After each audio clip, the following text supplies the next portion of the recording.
Berkuasanya Allah yang menciptakan kehidupan dan kematian. Allah cabar semua makhluk, kalau kalian boleh cipta satu nyawa, silakan. Satu nyawa. Tak payah cipta manusia, cipta lalat. Cipta lalat dengan satu nyawa. 8 bilion makhluk bergabung kepakaran. Saya ulang. 8 bilion makhluk bergabung kepakaran. Nak hidupkan seekor lalat tidak akan dapat dan mustahil.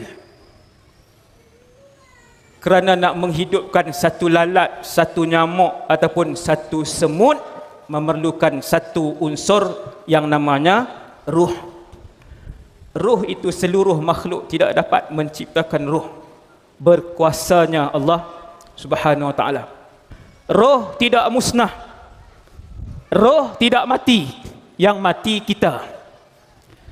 Apabila Allah mengarahkan malakul maut Israel, bila Allah arah Israel pergi tarik keluar roh daripada tubuh orang itu, roh itu tidak mati, roh itu tidak musnah, roh itu tidak hancur, akan tetapi dinamakan kematian apabila Israel malakul maut dia datang, dia tarik keluar roh itu. Bila roh meninggalkan sarungnya, meninggalkan tubuhnya, maka matilah orang itu.